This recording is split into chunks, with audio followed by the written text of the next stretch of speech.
2018, más de 480 millones de personas tenían el español como su lengua nativa. A su vez, el grupo de usuarios potenciales de español en el mundo, incluidos los de dominio nativo, el grupo de competencia limitada y el grupo de aprendices de lengua extranjera, superaba los 577 millones.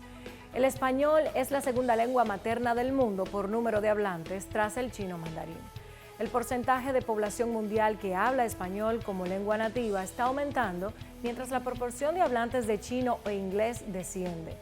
En 2018, el 7,6% de la población mundial era hispanohablante, esos 577 millones de usuarios que he mencionado anteriormente.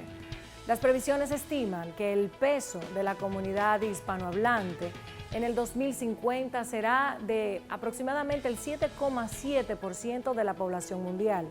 Y para el 2100 se pronostica que este porcentaje se situará en el 6,6%, debido fundamentalmente al descenso de la población en los países hispanohablantes. Más de 21 millones de alumnos estudiaban español como lengua extranjera durante 2018.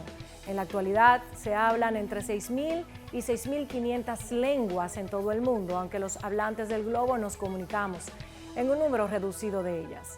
Algunas lenguas cuentan con una población nativa muy extensa, como el chino, el español, el hindi y el inglés. Otros no tienen una demografía tan potente, pero poseen una amplia difusión internacional, como el francés, el árabe, el portugués. Así nos presenta el español en cifras el informe del 2018 del Instituto Cervantes, titulado El Español, una lengua viva. Yo soy Marjorie Félix. Bienvenidos a Esfera Global. Hoy hablamos sobre la industria cultural de la lengua española. Vamos a poner este tema en contexto. La lengua es el sistema que hace posible la comunicación, el pensamiento, la vertebración, la expresión del sentimiento y la conformación del mundo en nuestra mente. Ludwig Wittgenstein afirmaba: los límites de la lengua son los límites del mundo. Y Joel Steiner, por su parte, decía: aquello que se halla íntegramente fuera del lenguaje se encuentra también fuera de la vida. El término industrias culturales hace referencia a un conjunto de sectores encargados de la creación, producción, exhibición, distribución y o difusión de los servicios y bienes culturales, tales como el arte, el entretenimiento, el diseño, la arquitectura, la publicidad, la gastronomía y el turismo. El concepto fue introducido por los teóricos alemanes Theodor Adorno y Max Horkheimer en el artículo La industria cultural, en 1944 y 1947, publicado en el libro Dialéctica de la Ilustración. Supone una mirada crítica y profundamente pesimista sobre la función de los medios de comunicación, cine, radio, fotografía, que estaba consolidándose en las sociedades desarrolladas luego de la Primera Guerra Mundial. A finales de los años 70 del siglo pasado, se impuso la expresión industrias culturales y se despertó el interés por examinarlas y hacer su inventario. Se incluyen entre ellas a las industrias cuyas tecnología les permite producir en serie bienes que, evidentemente, forman parte de lo que llamamos cultura. Las imágenes, la música y la palabra forman parte de las culturas de la tradición. En consecuencia, el cine, la producción en soportes de música grabada y la edición de libros y revistas fueron considerados como industrias culturales y en la actualidad los nuevos fenómenos de la comunicación en la red. Las industrias culturales necesitan grandes medios, aplican técnicas de producción en serie, trabajan, mercantilizan la cultura, se fundan en la organización del trabajo del tipo capitalista, es decir, transforman al creador en un trabajador y transforman la cultura en productos culturales.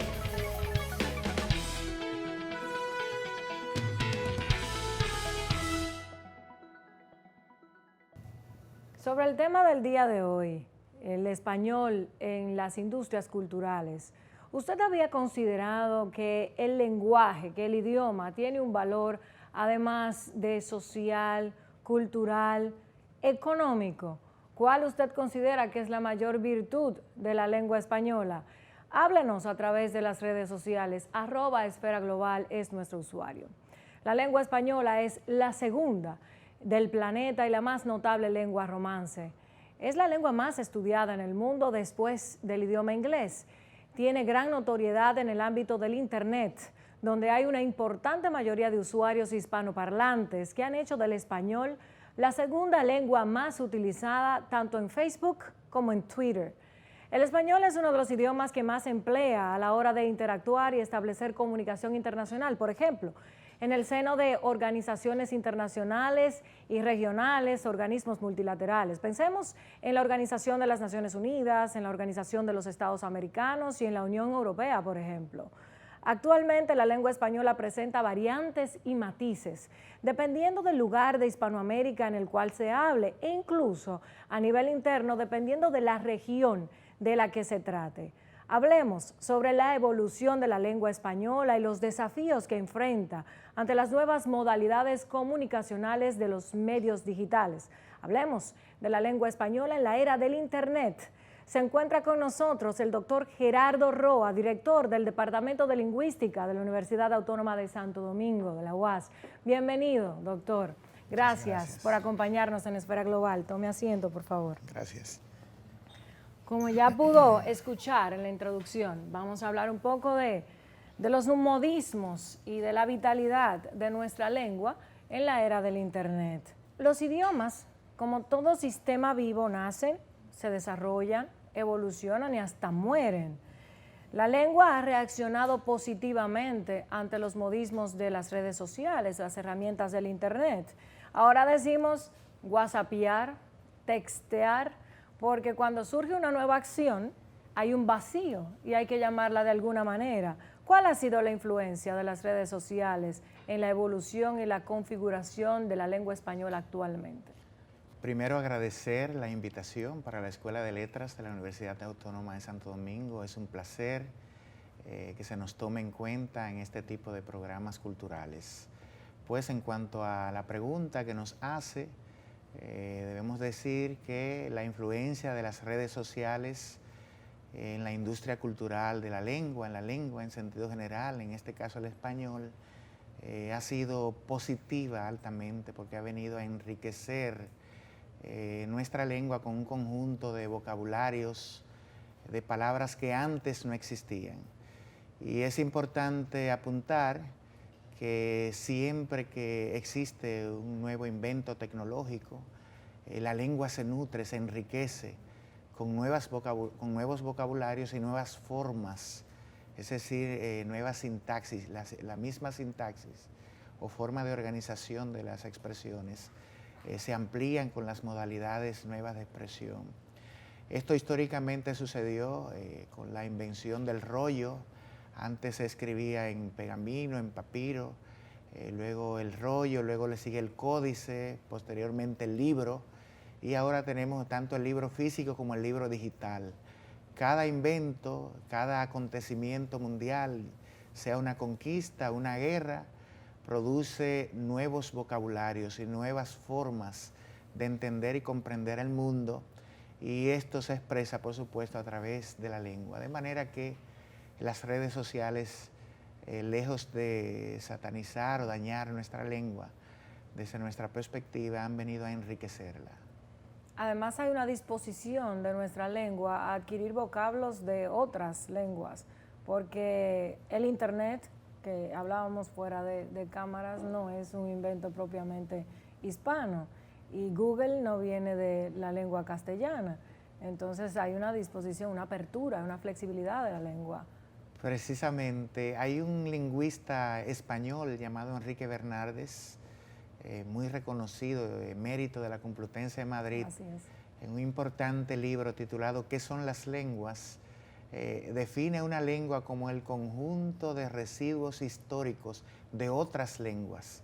Y es precisamente porque las lenguas se nutren de otras lenguas, y especialmente de las lenguas que influyen en otras gracias al poder político y económico. En este caso el inglés es la lengua del imperio, es la lengua internacional, y entonces es lógico comprender o saber que ellos patentizan, compran los grandes inventos, las computadoras, y entonces salen en el idioma inglés y se introduce un conjunto de vocabulario en nuestra lengua, en el español, que la enriquece.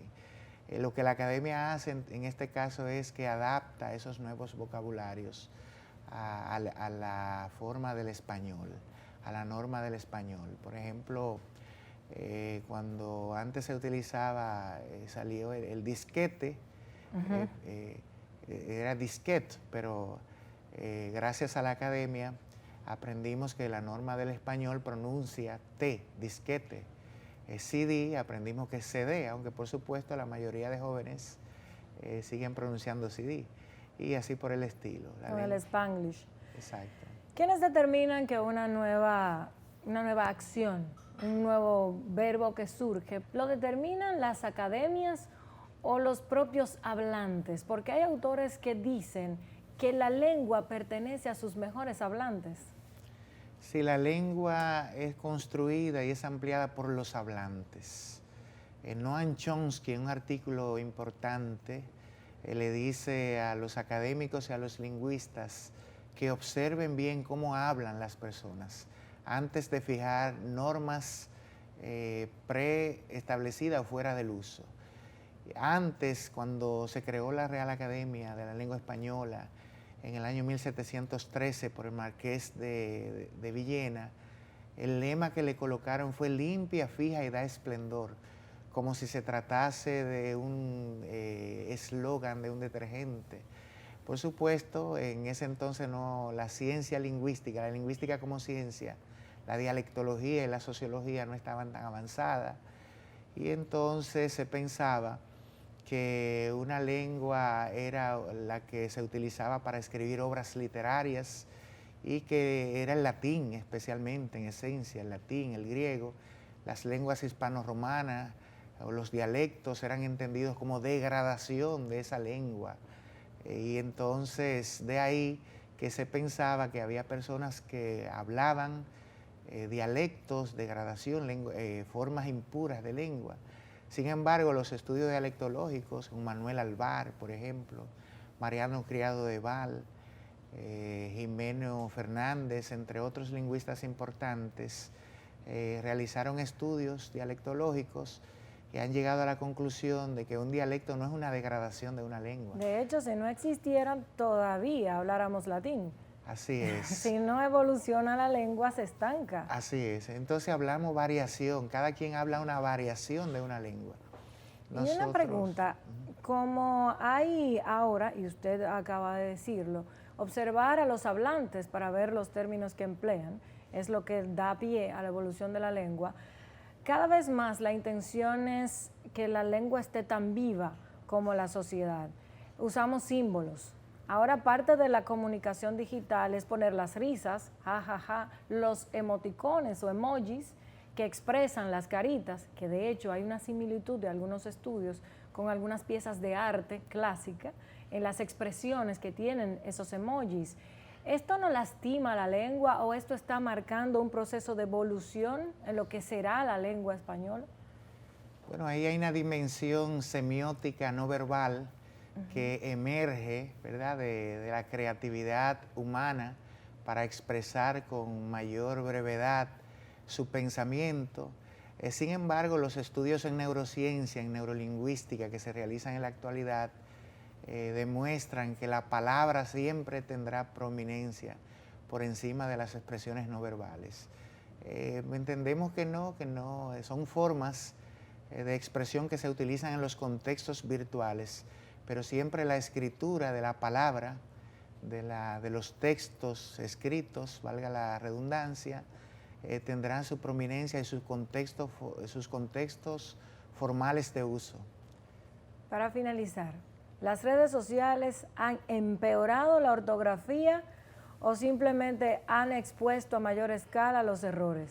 Lo segundo, no pensamos que la hayan empeorado, sino que han expuesto una realidad, y lo que es evidente aquí es que nosotros, los educadores, tenemos que fortalecer, buscar nuevas metodologías para que nuestros estudiantes aprendan a contextualizar, saber a dónde deben expresarse de una forma, y que existe un contexto que es formal, que es el escolar, el académico.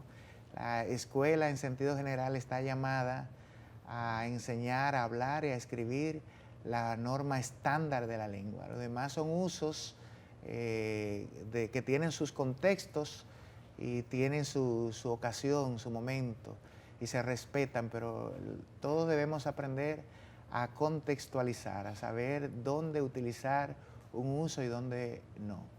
Con esta intervención suya, doctor Roa, que además sugiere la vitalidad de nuestra lengua, su disposición a evolucionar, nosotros vamos a concluir agradeciéndole a usted y al Departamento de Lingüística de la Universidad Autónoma de Santo Domingo por aceptar esta invitación a Esfera Global.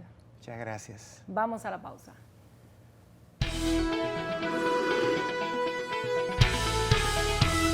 Regresamos.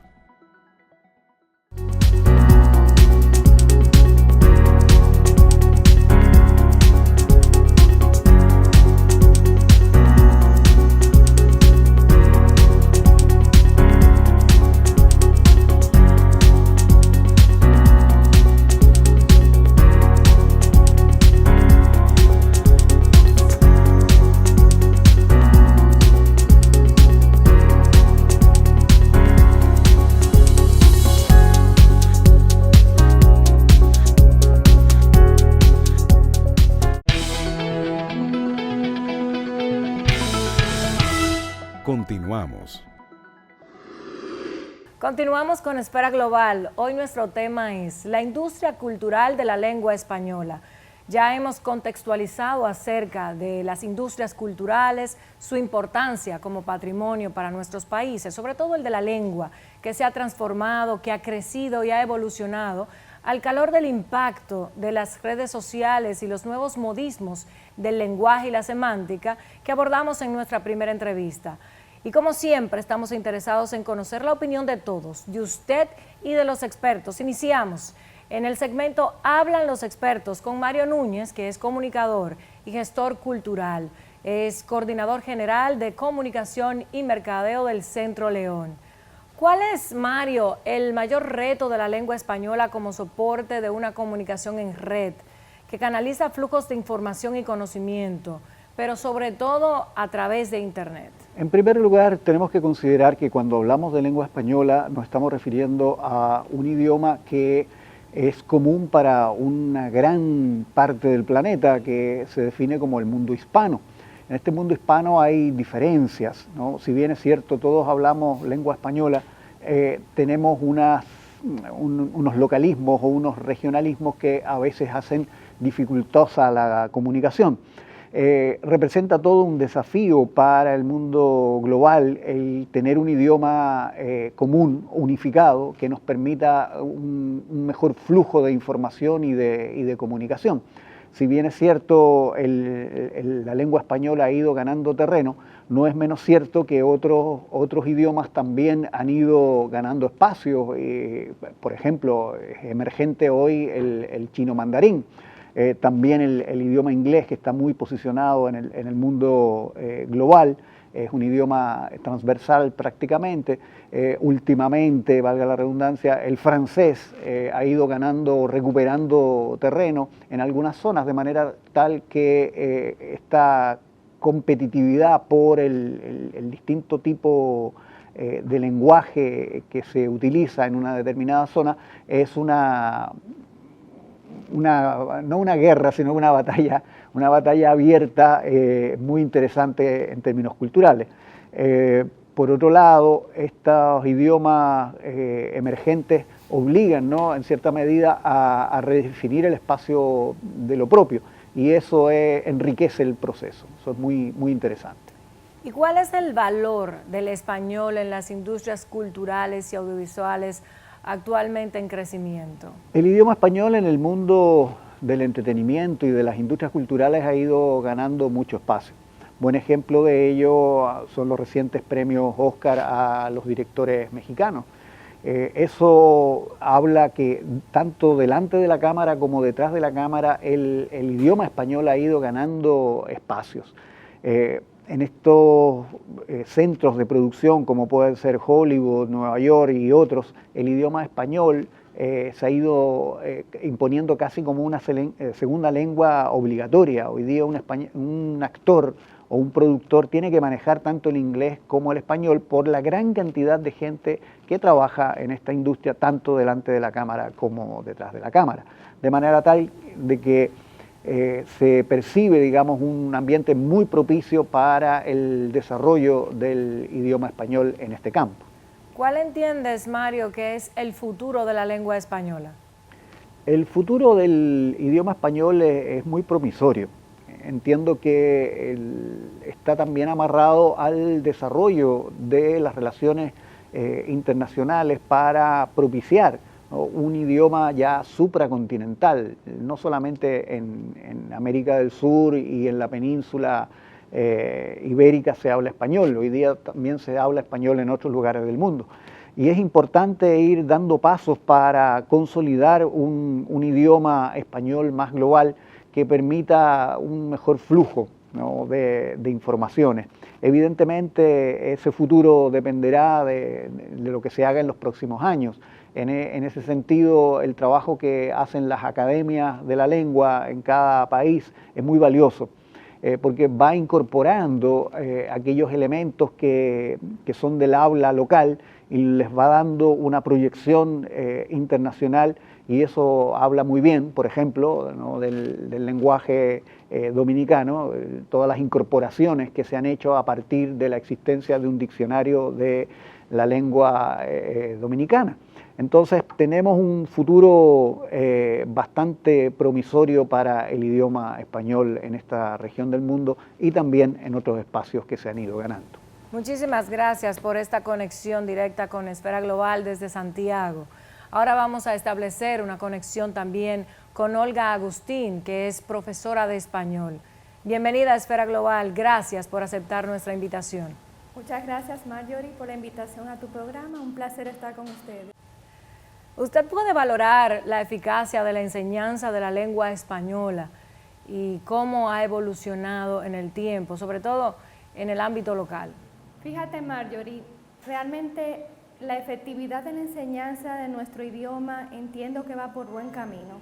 A pesar de que los indicadores tanto nacionales como internacionales no nos ponderan en los mejores ratings o renglones, sin embargo, siento que, y te lo digo porque soy docente de dos prestigiosas universidades del país, los estudiantes de lengua española ya están más empoderados y están más conscientes de la importancia de utilizar bien su idioma, y eso ya es algo muy positivo para que la efectividad se lleve a cabo. Aparte de eso, para nadie es un secreto que a partir de la reforma educativa de 1995, así como también el aumento del presupuesto para la educación y los esfuerzos que se están haciendo para formar maestros, evaluar maestros, optimizar a los equipos rectores universitarios y preuniversitarios. En ese caso entiendo que vamos por buen camino. Solo es cuestión de que todos armonicemos y que entendamos que la educación del español empieza en la familia, llega hasta en las entidades gubernamentales a cargo y que es labor de todos. ¿Y cuál es el valor de la enseñanza de la lengua española, pero como lengua extranjera?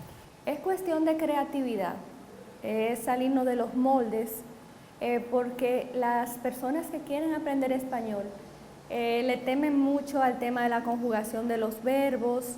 Por ejemplo, les da mucho trabajo la pronunciación de la R, de la J.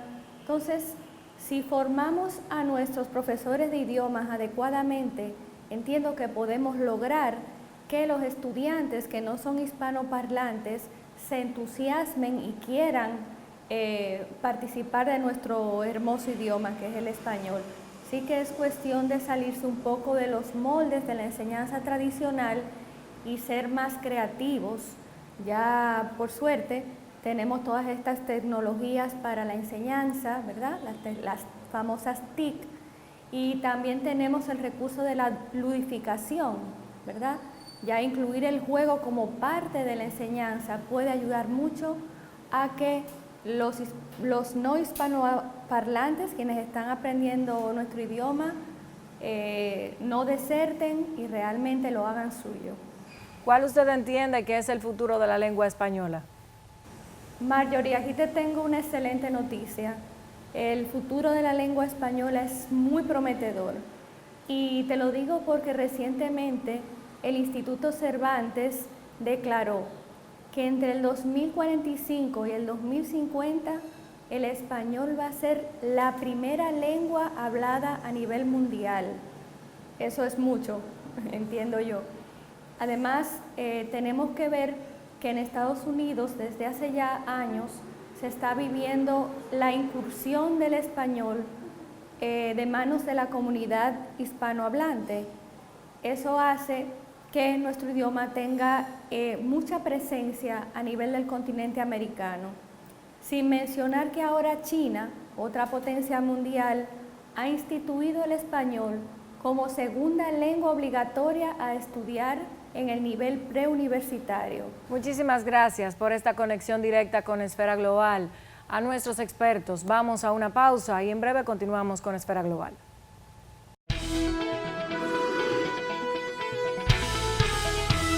Regresamos.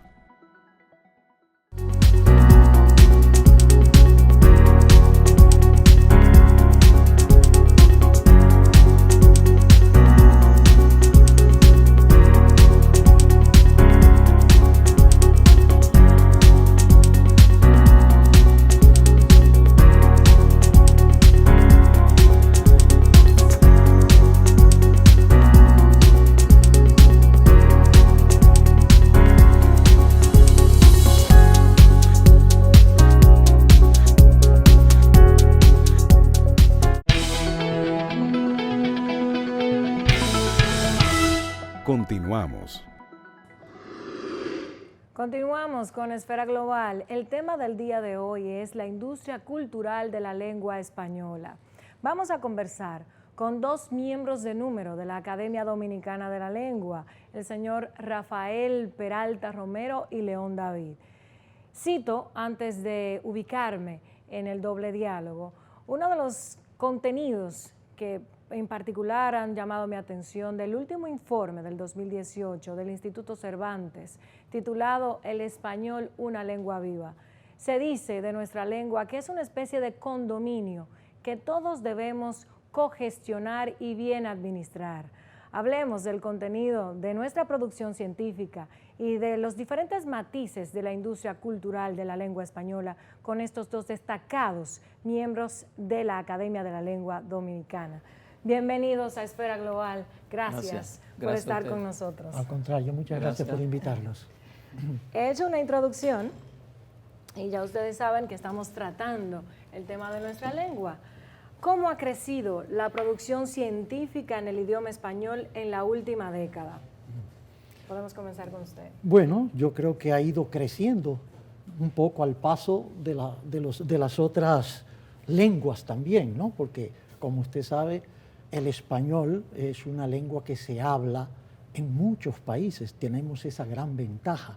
Y dependiendo del desarrollo material de los distintos países donde se habla el español, pues ahí vamos viendo también el crecimiento en relación a la ciencia, ¿no? Y yo creo que en España, por ejemplo, es uno de los países donde la ciencia está realmente en un punto muy alto, muy elevado. También en otros países como la Argentina, México, etcétera, ha habido un gran repunte científico en países de lengua española. ¿Y qué tanto aportamos los hispanos al conocimiento del mundo? Ha citado a España y Argentina, de hecho tengo aquí en los datos, que dentro de la comunidad hispanoparlante figuran entre los 15 principales productores de libros del mundo. ¿Qué pasa con el resto?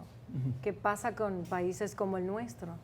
Bueno, los países como el nuestro van un poquito detrás por una serie de razones de carácter social, económico. La lengua lo engloba todo, está en todo. Ahora, la República Dominicana tiene una industria particular propia de su característica como país en desarrollo. Aquí en la República Dominicana ha habido un enorme progreso desde el punto de vista editorial. Sí. Se imprime más que nunca. en este país. Incluso vienen de otros países a imprimir en el nuestro. Pero la editorial, lo que es el manifestar, el enviar, todos los elementos relacionados con la parte editorial, todavía ahí estamos un poquito atrasados, necesitamos más. México, Argentina, son dos países que sí lo tienen, y por supuesto España, que son los que tienen las más importantes editoriales de lengua española. Y Cuba, que lo hace el Estado. El Estado, exacto. El Estado tiene editoriales para divulgar sus obras de los escritores cubanos. Incluso en el caso de la literatura infantil, que me estoy vinculado, tiene editoriales especializadas para la literatura infantil. Y en eso ha crecido mucho. Por eso muchos de los dominicanos que van de viaje a Cuba normalmente lo que traen es libros. Ahora, la política editorial a la que se refiere el querido amigo León David, que aquí no le existe, es ese apoyo que necesita el libro para ser revisado, impreso y divulgado, colocado en el mercado. Y tenemos que hacerlo. Hay un tema que usted bien lo señala: la industria cultural convierte al artista o al intelectual o al autor de esa obra en un productor y tiene que destinarse a un mercado. ¿Hay mercado para la producción intelectual? Porque la disposición a consumir el libro en el ámbito local es limitada. Sí, es limitada, pero sin embargo yo creo que eso se puede fomentar y se está fomentando en estos momentos. Así que yo creo que es una labor de todos, ¿no? Nosotros, los escritores, nuestra tarea es escribir y tratar de hacerlo lo mejor posible. Y yo creo que en estos momentos está habiendo más apertura, ¿no?, de la juventud hacia la lectura. Se ha hablado mucho, por ejemplo, de que la imagen, la televisión, el cine, el internet, todo eso le va a restar o le resta muchísimo público, muchísimas personas interesadas para la lectura del libro, de la buena literatura, de la buena escritura. Sin embargo, yo creo que eso no es necesariamente así, no tiene por qué ser así. ¿Qué ustedes piensan de la virtualización del libro? ¿Desaparecerá el libro como tal? ¿Será un lujo tener el libro en papel, saborearlo, leerlo, tocarlo? La gente que nos lee dice que tiene un aparatico que tiene 1500 libros. El Kindle. Sí, no lee nada. O sea, un libro se lee de a uno. Tú lees uno y termina el otro. El niño que lee aprende mejor, entiende mejor todo lo que se le enseña. El problema principal que tienen los estudiantes universitarios aquí es que no saben leer. Sí, de hecho hemos estudiado el tema en varias ocasiones y los índices apuntan a que hay serios problemas con el tema de la lectura y la comprensión de lo que se lee. Exactamente. Una cosa es la lectura y otra cosa es la comprensión de la lectura. Saber leer es muy distinto que comprender lo que se lee. Que entender lo que se lee. Porque tú, para entender lo que lees, primero necesitas una base cultural general. Por lo que decía aquí mi buen amigo Rafael, nuestro estudiante carece en su mayoría de esa base. Y eso es una gran limitante, una gran limitación a la hora de comprender aquello que se está leyendo. Sin embargo, yo te digo una cosa, lo importante es la buena lectura, o sea, leer los clásicos. Así es. Ahora, para mí, clásico no es un libro viejo, no es un libro de hace 500 o 1500 años, no. Clásico es todo libro excelente, todo libro al que las generaciones futuras de lectores nunca se resignarán a preterir. Entonces, eso es un clásico. Y esos son los que deben enseñarse en las escuelas. Y algo muy importante que decía Rafael, la lectura no puede ser obligatoria. La lectura es algo que viene por amor. Es algo que nosotros debemos hacer porque nos gusta, porque gozamos, porque disfrutamos con ella. La buena literatura puede ser todo lo profunda que se quiera, todo lo filosófica, metafísica, mística, simbólica que se desee, pero tiene que ser sobre todo una lectura que encante. Usted tiene una forma de hablar encantadora, de verdad, que me inspira a seguir preguntando, aunque tenemos el tiempo limitado. no puedo obviar que el programa es sobre industrias culturales. Bien. Y las herramientas del Internet y las plataformas que ha traído el Internet están reconfigurando la evolución del lenguaje, pero también de la forma de difusión del pensamiento. Y cuando uno tiene por vocación la intelectualidad, la academia, va de viajes, quizás una de las actividades que llaman más la atención es visitar las librerías, comprar libros que aquí no tenemos. Pero cuando vamos a distintos lugares y hacemos ese tipo de turismo intelectual, como Turismo pudiera, cultural. cultural, intelectual, muchas han cerrado porque Amazon acabó con esto. Me refiero a su intervención. El libro digital ya es libro. Y si sabemos que la lengua le pertenece a los hablantes y que en cierta forma ellos la modifican, tienen que aprenderla, tienen que tener la pertenencia de su propio lenguaje que los identifica y que es una cualidad esencial del ser. Mira, respecto a ¿Qué eso, va a pasar en el futuro? Bien, yo soy un autor y un escritor y una persona chapada a la antigua y me encanta el libro material, Tocarlo. el libro que puedo tocar, que puedo leer, que puedo subrayar, Sí. ¿verdad? Eso me encanta. Además, me gusta el hecho de saber que el libro surgió en el 1400, ¿verdad? Y todavía lo tenemos. Quiere decir que es un objeto que ha demostrado su durabilidad. No sabemos qué durabilidad tiene esto otro, ¿eh?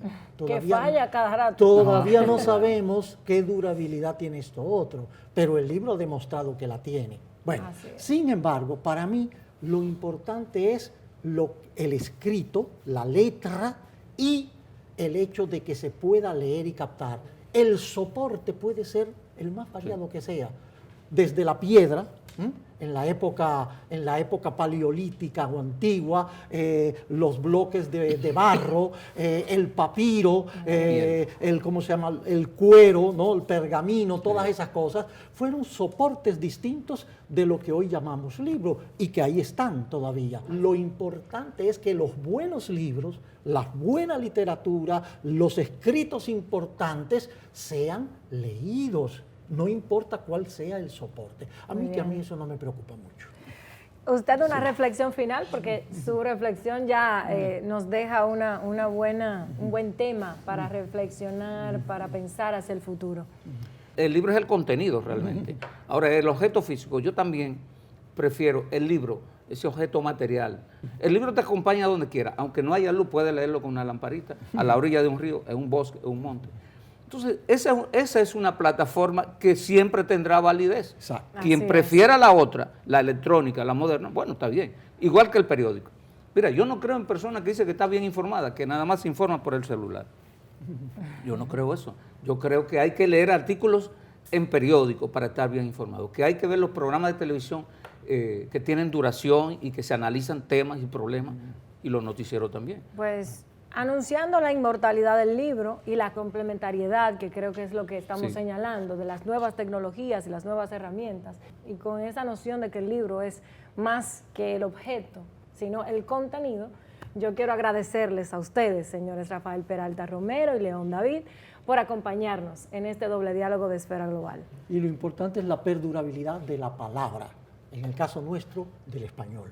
Como nuestro principal patrimonio. Exactamente. Gracias. Continuamos con el programa. Gracias.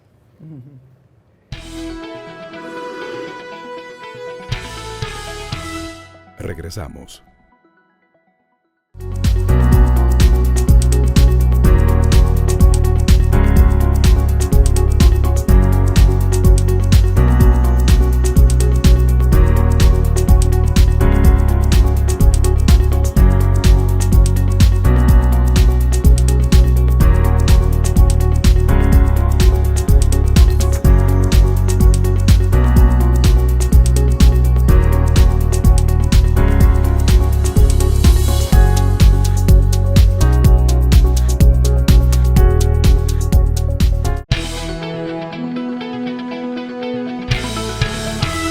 Continuamos. Iniciamos el último bloque con una entrevista central en Esfera Global. Hablamos hoy sobre la industria cultural de la lengua española. La vida se construye desde el lenguaje y hay unos entornos que configuran la vida del ser humano. El primer entorno es el logos, el propio ser, el biológico, el animal. El entorno social propio de lo humano. Y el tercero es el nuevo entorno, determinado por las nuevas tecnologías de la información y las telecomunicaciones. ¿Podría la lengua verse reducida a una codificación meramente o a la transmisión de información? Hablamos con don Bruno Rosario Candelier. Él es el director de la Academia Dominicana de la Lengua. Muchas gracias, don Bruno, por estar en Esfera Global. Gracias. Le doy una bienvenida especial. Gracias a ti por tu invitación, muy gentil, muy amable. Este tema solamente habla de usted. No solo de mí, de todo lo que se interesen por la lengua. Pero a mí Que hay en lo mucha particular me refiere a usted y por eso me siento Bueno. agradecida, como todo el equipo de Esfera Global, de que usted esté aquí desde Moca. Muchas gracias. ¿Qué rasgos comparte la lengua española con otras lenguas que nos permite hablar de la existencia de universales lingüísticos? El primer rasgo que comparten todas las lenguas es gramatical. Hay una gramática universal que asimilan todos los hablantes en todas las lenguas y en toda la cultura del mundo. Y eso es un proceso, una operación, una circunstancia que ni los mismos hablantes lo saben. En su mayoría no lo saben. Porque la mente tiene, una estructura o una disposición originaria para entender las manifestaciones expresivas, que son originalmente fonéticas. Por esas manifestaciones fonéticas tienen un sentido. Y entonces, como hay variación en la fonética, por esa razón hay varias lenguas en el mundo. Pero la estructura básica, fundamental, la comparten todos los hablantes, y esa es una estructura de tipo gramatical. De tal manera que, por ejemplo, nosotros, en el lugar donde nacemos y crecemos, asimilamos la estructura de una lengua de un modo inconsciente. Así es. Vamos... por inmersión. Sí, vamos, poco a poco vamos escuchando a los que nos rodean. Y mientras escuchamos, inferimos unas leyes que desconocemos los hablantes, pero son leyes, idiomáticas, que el cerebro, que la mente asimila y practica además cuando comienza a hablar. Y don Bruno, ¿cómo se ha logrado entonces que el español se adapte y sea flexible a modulaciones culturales dispersas sin que haya una fragmentación de la lengua? Porque todas las lenguas tienen esa disposición natural, eso no es exclusivo del español, eso es una tendencia propia de las lenguas. Las lenguas se adaptan a los hablantes, es decir, a la naturaleza cultural de los individuos que hacen uso de la palabra. ¿Y cuál es el papel de las academias para preservar la integridad del idioma? Sí, pero naturalmente las academias se fijan en el uso y tratan de establecer una norma para que ese uso sea, compartido. Si cada hablante usara la lengua como él la entiende, a su gusto y manera, tú imaginas lo que puede producirse.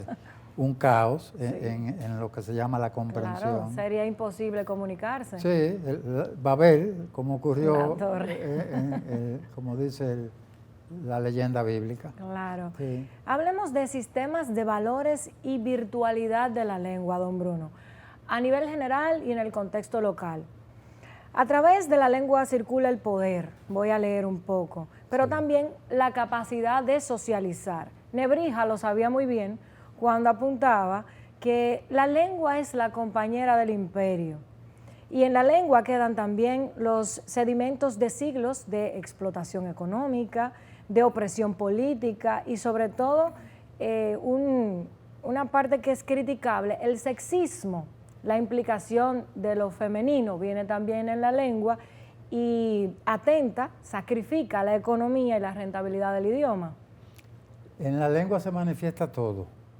La sociedad canaliza su saber y sus inclinaciones y sus tendencias en la lengua misma, porque la lengua es expresión de la sociedad. Así es. Una expresión idiomática pero refleja la mentalidad y la cultura y la idiosincrasia de un país y de los hablantes, y de cada hablante en particular. Fíjate qué detalle es. Hablando de sistema de valores y de industrias culturales, hago esta introducción para reflexionar con usted. La semántica en la política, el discurso de la dictadura, de la opresión, el arma poderosa de esos sistemas viene por la lengua. Sin duda alguna. Como también viene por la lengua el avance, el desarrollo, la capacidad de comprensión del mundo, la captación de las cosas, porque todo el saber lo asimilamos a través de la lengua. Le voy a citar un poco a Foucault aquí para que conectemos. ¿Qué hay de peligroso en el hecho de que las gentes hablen y que sus discursos proliferen indefinidamente? Él mismo contestaba formulando su hipótesis central. Yo supongo que en toda sociedad la producción del discurso está a la vez controlada, seleccionada y distribuida por un cierto número de procedimientos que tienen por función conjurar los poderes y peligros, dominar el acontecimiento aleatorio y esquivar su pesada y temible temeridad. Hablemos del contenido en la industria cultural de la música, por ejemplo. Hay un contenido en todo, no solo en la música, en los discursos políticos, en los tratados económicos, en los tratados didácticos, en los textos médicos. Siempre hay un contenido. Lo cito porque no es posible, por el sistema de valores. No es posible expresarse sin transmitir un contenido. Y en ese contenido viene la semántica. Y en esa semántica entonces vienen las actitudes, la orientación ideológica, la disposición hacia el crecimiento, por ejemplo.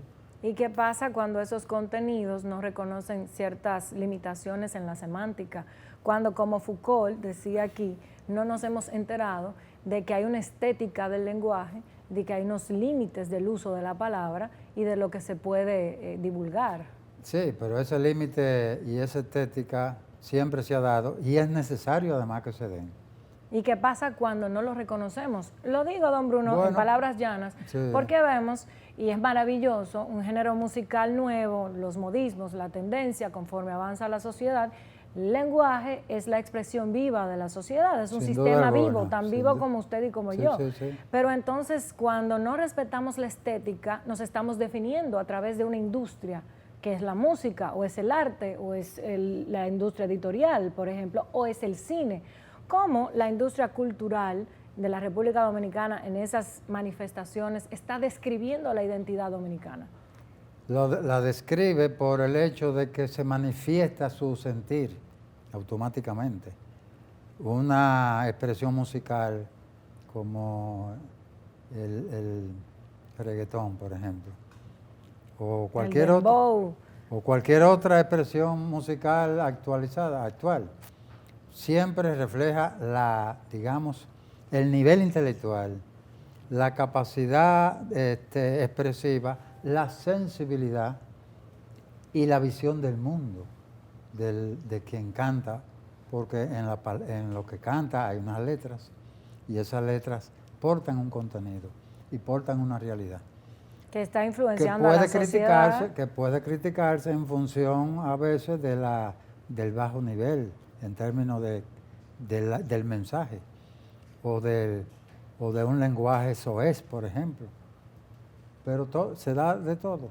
Y es una expresión de una realidad cultural que marca la sociedad. Fíjate tú cómo en el último escenario político, cuando el presidente Leonel Fernández lanza su discurso, fue acompañado por una serie de cantantes de los más jóvenes, de las canciones que les gusta a la juventud. Y eso es una manera de buscar una articulación con la sociedad, muy inteligente de parte de quienes concibieron y ejecutaron esa plataforma política. Muy bien, ¿y cuál es la incidencia del español en el mundo de los negocios, en el futuro, de lo estético y lo ético, de la política y la literatura? ¿Cuál es el costo económico de la lengua española? Es difícil determinarlo así con números específicos, pero sí se sabe que hay un influjo. Por ejemplo, A partir del momento en que la narrativa hispanoamericana adquirió una connotación especial con los narradores del boom, dígase Mario Vargas Llosa, Gabriel García Márquez, Juan Rulfo, y los precedentes como Jorge Luis Borges o Alejo Carpentier. A partir del momento en que la narrativa hispanoamericana se convirtió en una producción literaria deseada, buscada, no solo en el ámbito hispánico, sino en todos los ámbitos de la cultura europea, en inglés, en francés, en alemán, en ruso y en Asia también, en Japón, en China, en todo el mundo se buscó esa literatura. ¿Qué pasó? Que tras la búsqueda de esa literatura comenzó entonces paralelamente la presencia la presencia pujante del turismo. Entonces, hay muchos turistas que comenzaron a viajar a los países hispanoamericanos para practicar la lengua española, que comenzaban a estudiarla. Así es. Y entonces ese fenómeno cultural produce un fenómeno económico. De tal manera que la industria cultural del libro, por ejemplo, adquirió un gran peso a nivel internacional.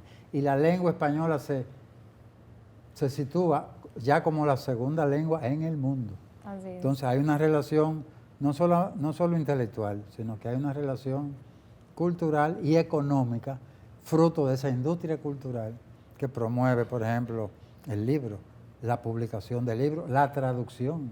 El cine, la fotografía, el turismo. Sí, en fin. en todas las artes y en todas las manifestaciones Han humanas. llegado a calcularlo incluso en términos del Producto Interno Bruto en relación con la población mundial de habla Pues sí. Hispana. Y entonces, claro, ahí la lengua tiene entonces un peso específico. Sí. O si tú quieres, un influjo determinado en función del beneficio que le produce al hablante o al lector o al intelectual o al que quiere, digamos, adquirir un mayor nivel de formación en cuanto a su formación. Don Bruno, yo creo que hemos tenido un diálogo bastante prolífero, como la lengua. Agradezco su participación en Esfera Global, esta intervención tan interesante, y queremos verlo con más cosas interesantes de la Academia de la Lengua y sus análisis a futuro. A tu disposición cuando te parezca oportuno. Vamos a pasar ahora a las conclusiones.